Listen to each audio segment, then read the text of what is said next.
Welcome back to the agenda, everyone, with your Missoula County Commissioners. I'm Commissioner Dave Strohmeyer. I'm here today joined by my fellow Commissioner, Juanita Vero. Commissioner Slotnick, Josh Slotnick, is out for the balance of this month at the Harvard Kennedy School of Government, hopefully learning some tricks and tips that he can bring back here to Missoula County. No tricks, Dave. No tricks, nothing up his sleeve.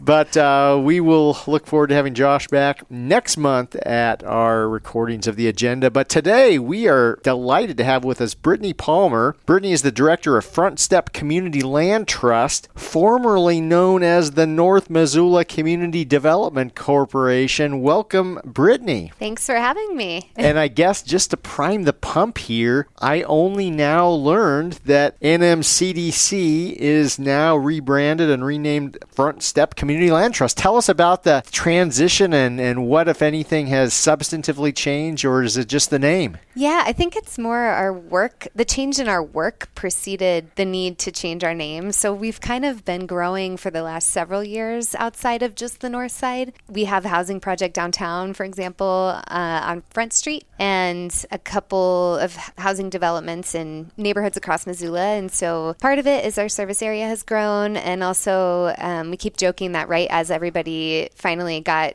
NMCDC, the acronym, correct, we changed it up on them, but it's just easier to say, easier to remember, hopefully, and just more reflective of our work being in a larger service area. And I guess take us back just a little bit in terms of how that larger service area came to be, because some folks who are listening today are probably very familiar with the geographic location of the north side, Missoula. Other folks in our listening community, north side might not mean as much to them. So. Totally. Well, our founder, Bob Oakes, got started doing some community organizing on the north side where he lived. So it's a traditionally working class neighborhood in Missoula. And north of the railroad tracks. Yep. Yes. North of the railroad tracks. Big project of our early days was organizing neighbors to get a pedestrian crossing over the railroad, which we have one now, the pedestrian bridge. And yeah, so our work really started there in the north side. What year was that? It was in the early 90s. So we incorporated in 1996. Bob, back in the day, was trying to do a lot of organizing with neighbors to make their working class neighborhood better, but was finding that a lot of folks weren't really interested in sticking around the neighborhood and viewed it as a stepping stone to get to some other place in Missoula that was maybe perceived as being a little nicer. And that's actually how we got into housing. So from there, because he was realizing, it's kind of difficult to organize people who don't really want to stay. Not that renters don't have the same level of investment, but it can be easier when you have home ownership. You can have a longer view of, because you have the opportunity to stay in the neighborhood if you want to. And so we got into home ownership by starting a down payment assistance program in the late 90s. And from there, we learned about the community land trust model, and I'll talk about that later, I'm sure. But it was like, this is an interesting model because the subsidy passes along to each subsequent buyer. But yeah, home ownership has always been sort of central to our work, as has community organizing and really focusing on providing resources to neighbors, or at least providing capacity to neighbors of working class parts of the community. But you've moved out of the north side now. Yep. So we're still focused on uplifting working class communities, mostly in Missoula. So we're looking at neighborhoods like Franklin to the Fort, River Road, and in the north side, west side still. Yeah. Well, maybe can we go back to just the basic question of what is a community land trust? Yeah, sure. So a community land trust is an organization that holds assets and land in trust on behalf of the community to preserve their affordability. So there are organizations across the country that are community land trusts. They're 501c3. What defines community? Or how do you say this is the community? Or community land trusts are place-based 501c3 organizations, so they can have service areas of just a neighborhood or just a city or the county, and several operate within several counties, but we're usually based in some sort of place. That scope can be different by organization, but the primary tool that we use, I guess, is we hold assets on behalf of the community and develop land according to community need rather than according to the highest financial gain. So we're able to hold any kind of asset on behalf of the community and preserve its affordability. So in Missoula, that's often housing because that's our primary need, arguably, but we also have a commercial building. So we operate out of the Burn Street building on the west side. A lot of people are familiar with it because of the Burn Street Bistro being there for a long time. The Western Montana Growers Co-op is also there. So yeah, this model can be used for housing, for limited equity housing co-ops, which I can talk about, for commercial buildings, and also for things like local farms. So Trust Montana, our statewide community land trust, just finished up the first community land trust farm in the state. Yeah, so it can be used for a lot of different community assets. Maybe so that everyone can wrap their minds around this a little bit more, talk about a specific concrete example of how this plays out in action. Yeah, so how our projects get developed is we get a hold of land, either through purchase or through donation, and then we either act as the developer ourselves or we partner to develop on that land. So we construct things, usually housing, and then we get typically grants, but you can also get, philanthropic dollars to invest that initial subsidy into the project, which brings down the purchase price for buyers. A buyer then has to income qualify, and we run that process. But we select a buyer based on their income. They purchase the home, and then they lease the land underneath the home from us with a ground lease agreement. So Front Step retains ownership of the land itself. Yep, in perpetuity. Okay. And so if you're a community land trust buyer, you purchase the building for a subsidized price, lease the land from the community land trust on a 75-year renewable ground lease, and then when and if you're ready to sell, your ground lease dictates what you can sell the home for. And what are the numbers or the prices we're talking about so people can kind of most of our homes right now, well, it depends on the bedroom size. So we're selling homes for under $200,000 that are like 2 and 3 bedroom townhomes on the river, super nice homes. And the lease would be how much on top of that? The lease is $30 a month. So that is mostly just to make sure folks are able to pay. And it helps us also, if we see somebody falling behind on their ground lease fees, we can reach out and provide some assistance if they may be falling behind on other bills or their mortgage and things like that too. So the price of these homes are basically less than half of the median price of a home in Missoula County, if we're talking about owning the land and the housing unit itself. Totally. And that subsidy that we invest in the beginning of a project is passed on to the next buyer and the next buyer and the next buyer. We're really approaching this from like a generations long view. So how long do they have to stay so they purchased the home for $200,000. Mm-hmm. How long do they have to stay in it before they can sell it? They can sell it right away. I mean, it's usually like you want to be able to cover your closing costs, but so the homeowners in our program they are able to take away 1.5% of appreciation of what we call unearned appreciation. So 1.5% per year of whatever the market does, plus whatever they pay off on their mortgage. So we say it's an alternative to renting where instead of your monthly payment going to your landlord, you're building some equity. It's a limited amount of equity because that purchase price, that affordable price passes on to the next buyer and the subsidy stays with the home. But that's how we're able to do it for like generations of Missoulians. Is there a specific project in Missoula that kind of exemplifies what you just described, that folks can, I guess, paint a picture for themselves in their minds of this is what happened at Burn Street or some other location? Yeah, I think Burn Street's a great example. So a lot of people are familiar with Burn Street because of going to the commercial building to get brunch or whatever. But the housing development right next door is 17 condos. And so those were developed I think that we finished it around 2009.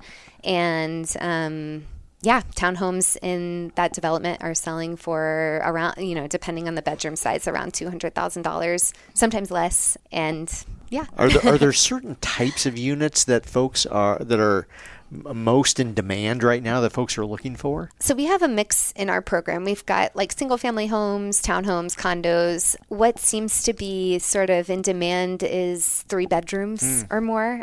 So we have a lot of families on our interest list. We have over 300 households on our interest list right now who would be, excited to purchase a home like this. How long what's that churn look like? Well, it kind of depends because it has to be the right home, Right. the right fit, the right time for everybody. And so, for example, this home that was just sold at Burn Street was 3-bedroom, kind of rare for those to come up. That home had 8 of 300 on our interest list. 8 households were. It was the right time, perfect. Yeah, got financing, made it all the way through, and so they're competitive, but it's also like realistic for folks who are like, oh my gosh, I'm never gonna get through the interest list if it's that big. But by the time you get down to like who's really ready and it's the perfect fit for them, it's more realistic than you might think. Yeah, right. What sort of trends have you seen the last 5 years or so? Well, 5 years sounds so recent. I mean, can you have a trend in 5 years, especially post-COVID? I don't know. Well, answer that question however you want. But I mean, that's good for me because I've worked at Front Step for 5 years. I started during the pandemic, and so okay. What have you seen change in the last 5 years? I think we're seeing a lot more young people apply, and I don't know if that's a condition of the marketing that we're kind of doing these days. What is the definition of young exactly. these I was days? like, I don't know what young person it means. Well, for a Younger while, than us, Juanita. I think we had a lot of like retirees who were finding it a good fit to age in place, and now it's more of a mix. So sometimes folks looking to downsize or age in place. I think it's tricky to like folks who are retired aren't going to downsize into a home that's more expensive and smaller, and so we kind of fill that need. But then also we're seeing a lot of folks who are like young families or, like a single mom with a couple kids, a lot of folks who work for nonprofits, who work in education, the university. Yeah, a lot of young people that I think are having trouble accessing, if you didn't get in before 2020, it's really challenging to get into the market rate housing right now. Sure. So. Yeah, what else are you seeing around affordability trends or housing supply trends? Yeah, I think we learned recently from a Missoula Organization of Realtors report that it looked like the market rate home price was slowing a bit, but it's still, of course, wages are the other side of the coin, and it's still challenging for folks to purchase a $550,000 home. We hope that we used to say that this was a community land trust home ownership was a stepping stone to market rate home ownership, and at this point, it's like the leap from community land trust home ownership to market rate is so wide that we're just getting people into stable, affordable housing. And if they want to stay there forever, that's totally cool because the next level of housing is so such a big great. Jump. Yeah, it's kind of tricky. So when you go about developing a community land trust based project, how do you determine the price of homes? Because obviously there's just the bare bones. It costs this much to get the thing constructed. But beyond that, if it was just kind of the open market forces at work here, you end up with $500,000 median home price here in Missoula. But you're clearly way below that. So how does that all get figured out? Yeah, we have a pretty robust pricing formula that's based off of what people can afford at different area median incomes. So when we partner to develop, that's one of the challenges for us is explaining, like, we don't care what it costs to build because ultimately we're solving for what people can afford. And the gap between what it costs to build and what people can afford is the subsidy that we need. So at some point in the process, subsidy has to come from somewhere, whether it's like donated land, but oftentimes these days donated land isn't even enough and we need additional subsidy. And where does that come from? Or what? Yeah, usually government grants. So CDBG, home. Oh, okay. We're also, I think there's a lot of new tools that are available to us that are like low cost financing that we haven't taken advantage of yet, but it'll be interesting to see what can get built with these new loan products and tools. And those products and tools are created by who? Yeah. By what entity or how?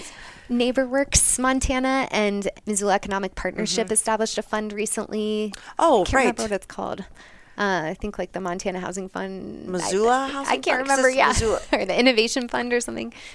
Okay, well, sorry. That's okay. That's okay. But that's a resource that we didn't have before. And then Yeah. also at this last legislative session resulted in a new pot of money also through the Board of Housing. So to we'll get to the like the $200,000 ish range for a community land trust home requires you as front step to own the land and some amount of subsidy in addition to that to help offset whatever the gap is between what it costs to build the thing and what folks at some price point can afford. Totally. So in this part of our work, we're saying like we're removing homes from the speculative market and holding them in trust on behalf of the community. And we would like to grow the amount of homes that are just off of the speculative market so that there's a decent portion of the housing stock that regular old Missoulians can afford to purchase. Yeah. Something you mentioned earlier, limited equity housing co-ops. Tell us about that.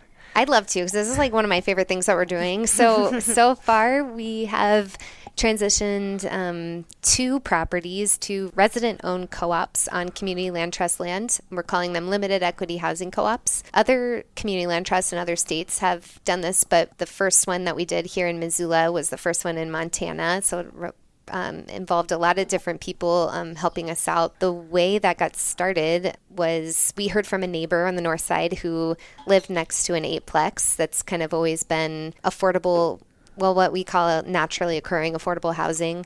It's an old building that a lot of cool people have lived in, and their rents have been historically just pretty low because there was a lot of deferred maintenance. And the building went up for sale in 2021 when our rental vacancy was like 0.5%. So it was likely that if that sold on the open market, the folks living there would have experienced rental increases that could have displaced them from the building or from the neighborhood or from the community altogether. And so the neighbor living next door to them reached out to us and Kaya Peterson at NeighborWorks and a couple other folks and was like, we need to figure out what to do about this so we can keep these people in their homes. That led to some conversations with the residents. We all got together. We also had like attorneys there and the property management and just a lot of different partners trying to put our heads together to figure out how to solve this. And we sort of started looking at 3 different possibilities. One was an organization like Front Step just owning and operating the buildings like a rental, but that didn't really feel like it was getting at the community ownership piece that we really like about housing. The second thing that we looked into was condoizing the building and turning it into regular community land trust condos on community land trust owned land. But the incomes at that time didn't really support the majority of folks purchasing their homes individually, even as community land trusts subsidize homes. And so we kind of landed on this. At the time, we were calling it like a community land trust co-op hybrid, but apparently, we've since then started calling it limited equity housing co-op, which is what it is. But in this model, the residents own a share in a cooperative. The cooperative owns the buildings, and then we own the land underneath, which brings down the overall purchase price and also keeps the whole project affordable for generations. So the co-op can never decide to sell it on the open market to the highest bidder. How are they able to do the necessary renovations or updates? That's a good question. Or deal with the deferred maintenance. That's one of the most challenging parts about all this is you're organizing residents and getting them confident and comfortable with the management of their homes. At the same time, you're running a complex real estate transaction. And in this model, I guess, when we start talking to residents, we get a property survey done and individual inspections on units and just have like conversations with the residents to see if the inspections align with their experience of living in their homes. We try to get really good data on the needs of the buildings and then build that into an acquisition budget so that they're able to do a bunch of the repairs right away. And then we help them also build out like a capital needs plan for 20 years. So they're budgeting for any repairs that need to come up. How does this work if a resident moves out? Because presumably, maybe I'm not hearing this quite right, but it sounds like residents all own some percentage share in this thing. Yeah, so they will sell their share. And we've had one turnover so far, but essentially they're selling their share. They're selling the right to occupy that unit and be their own landlord, essentially. So they have a board, so it's kind of self-governing with our support and technical assistance. And then they hire a property management company. So property management works for them. They self-govern with support. This sounds a lot like some of the trailer parks or mobile home parks we've heard where the residents try to... communities. Yeah. Yep. So it's really similar to ROCs. In rocks, they own their mobile home typically, whereas in these kinds of projects, they just own a share in the co-op that gives them the right to occupy their specific unit. Yeah, but it's really similar. That's why we work so closely with Kaya and her team. Yeah. So what you've described is a legacy home sort of scenario. You mentioned naturally occurring affordable housing. I like that phrase. But would this model ever work if you're in a situation where you're constructing a new project and a new housing unit, as opposed to what can we do to ensure affordability for this thing that has naturally occurred for a while? We think so, and we hope so. I think the main difference is the level of subsidy needed. So with all, with the deferred maintenance and all that, it's sometimes easier to make the project pencil, but don't as opposed to building from scratch. Yeah, and I think there's potential that building like that we could use this model for newly constructed homes, but perhaps for higher incomes. So like the incomes that we're often solving for in these housing co-ops are like 30% AMI. And that's different from what we're typically looking at, but it's just who's been living in their homes for decades in Missoula, and sure. Yeah, without wages going up at the same pace.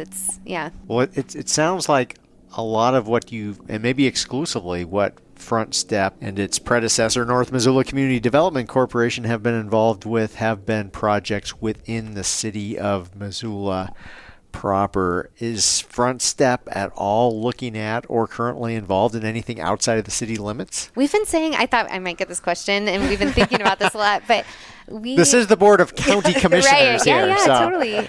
I think we would consider, like, if somebody came to us in the county somewhere and wanted to do a co-op project, we would consider it for sure. And if not, pass it along to Trust Montana or statewide housing co-op. But we're interested. I think we say right now our service area is Missoula and its urban fringe, so areas likely to be annexed, or like the Y and Setupkin and sure parts like that, parts of the city like that. But it's not out of the question that we could serve the county. We're just if the stars were aligned in a place like Sea Lake. Yeah, totally.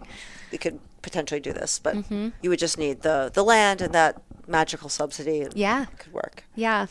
Well, maybe did you already ask this? And how can county residents take part in the resources that Front Step offers? Yeah, that's kind of what I was getting at, but maybe there are other ways in which folks can get involved or participate beyond necessarily seeing a project spring up in Clinton or Sealy Lake. Yeah, well, one thing I think is probably relevant is we run a coalition called Pro Housing Missoula that we started as an opportunity to help advocate for the city's zoning code reform. And so we've got a coalition of individuals and businesses and organizational representatives that have been meeting for last 2 to 3 years since this project has been started. And I think there's a relationship, right, between the kinds of development that happens within the city and the kinds of development that happens in the county. And so that's one thing that I think is related. I guess if folks are interested, they could always come to a Pro Housing Missoula meeting, but it is something that we're doing in the city limits that I think will affect the county. And basically our goal with that is, as affordable housing practitioners, we don't think the best use of our subsidy is subsidizing housing for people earning 200% of the area median income necessarily. If we can, we want to focus our limited subsidy on folks earning 80% or 120%, that kind of wage. And so we know that the market has a role, even though we would love for all housing what is to be that kind of I mean, that does bring up a good question for me. So, it brings up a question. I don't know if it's a good question for me or not, but in terms of AMI, so is that part of the screening criteria by which someone becomes eligible to participate in a land trust? Yeah, it does, and it's often... What is the area of AMI, though, too? Is it Missoula County? Is it Western Montana? I think it is Missoula County. Okay. Yeah. And it is also often dictated by what kinds of subsidy we bring into projects. So if we use Affordable Housing Trust Fund money at the city, that is limited to 120%. If there's MRA money, Missoula Redevelopment Agency money, that's limited to, I think, 140% AMI. Okay. And federal dollars are limited to 80% AMI. So we could go up beyond that and serve higher incomes. However, we also at the same time think that there should be more housing types of more kinds and many other neighborhoods. And so that's Pro Housing Missoula's sort of advocacy angle. Just kind of like we need all of it. The entire spectrum. Yeah. Yep. But you are looking at how do we align folks' wages and ability to pay with housing that is available to fit that, as opposed to someone who's rolling in dough who just wants to get a super cheap place to live and could afford something on the open market. Totally. I mean, we say, even for folks who it seems like attaining market rate homeownership might be a stretch, we say, like, if you can get market rate homeownership, you should do that. This is really for folks who have no way of getting market rate homeownership. Yeah. That's a great point. NMCDC, as I recalled it back in the day when it was still called that, which I guess was only a month ago or so, did a lot of other things. You were involved in the homestead up in the North Hills here and other programs. Is that still are any of those programs still continuing with Front Step? Yeah, we still do a whole lot. So we kind of have our program areas broken into three things. So we do home ownership, which we've talked about mostly. And then we also do policy advocacy. So Pro Housing Missoula falls in that bucket. And then community. And in our community bucket of our work, we still do things like neighborhood organizing, helping neighbors have the capacity to do like local infrastructure projects in their neighborhood. And then also we organize Missoula Outdoor Cinema, which is also grown this year. That's just an opportunity. What kind of local infrastructure project are you talking about? So if neighbors want things like a message board in their neighborhood, which we hear a lot about, or want to make improvements like through public art or plantings, that's the kind of stuff we can lend staff time to and just help them keep those kind of projects moving along. We also had heard from several different neighborhoods that they were interested in sort of like a neighborhood preparedness workshop or some sort of convening. And this was after that big windstorm. So we organized a series of neighborhood preparedness workshops where folks could get together and like teach each other how to reach out to their neighbors. Some folks created like little zines that they could distribute on their block, just saying like, I'm interested in pet sitting, or I have this skill or that skill, just to get folks in community with each other. That's kind of work. And then, Missoula Outdoor Cinema this year is expanding as well. So instead of only doing it on the north side, we have 2 days on the north side, 2 days this summer in Franklin to the Fort, and one at the fairgrounds. And those are new for us, so we're excited. Oh, fun. We should know about the fairgrounds. I know. I'm embarrassed. Well, it's new. Okay. I've got another burning question. So, and then I have no answer here, and it's not rhetorical. I would just love to know your thoughts on this, and it's a big one. So, in some cases, this naturally occurring affordable housing might be associated with an image of a neighborhood that lacks infrastructure. There's other factors involved why a property, housing unit might currently still be affordable. What are your thoughts on how we can make those infrastructure upgrades to actually improve the quality quality of life, social determinants of health that flow from at least one aspect of that quality infrastructure? How do you do that without the dreaded gentrification that sometimes gets pointed at as if you do these things, it's just going to cause this neighborhood to become more attractive for folks who are looking for market rate housing or property to speculate in? I mean, I think that gentrification can be combated with community ownership. So if we have more homes in community hands, like the River Rocks Co-op on River Road, for example, those folks are making not quite infrastructure upgrades, but they're making upgrades to their homes that will preserve that housing stock for many more decades than if it were on the path that it was before it came into community ownership. Because what happens, it would just be that the building or the units would be raised and something new bright, shiny, beautiful thing goes in there that no one can afford. And so this way, it's not a dilapidated building. Yeah. will continue to. Yeah, well, and I think like in these neighborhoods that, especially the working class neighborhoods of Missoula, that's where the higher rates of redevelopment is happening. And we know we need more housing. Yeah. Again, more housing of all varying types in all neighborhoods. We need that. But at the same time, I think a big part of our work is preservation of existing housing for existing residents. And so, yeah, I don't know, like these residents, for example, haven't made infrastructure updates like to the well that they're on, for example. But I think with more homes and community ownership, there's a bigger chance because they're living in their homes and managing the property rather than an off-site landlord with a property management company doing the same thing or attempting to do the same thing. Right.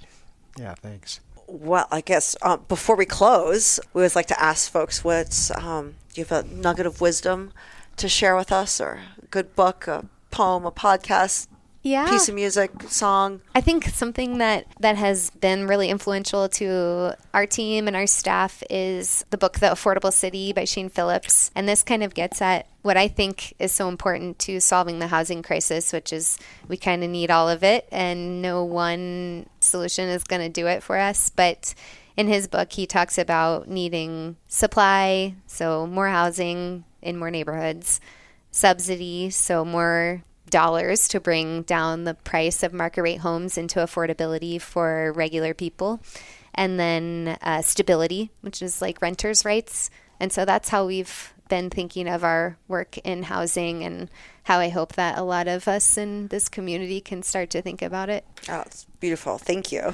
Anything that we forgot to ask that you would like to? The housing organizations in Missoula are having a housing night at the Paddleheads game on the 17th. Wonderful.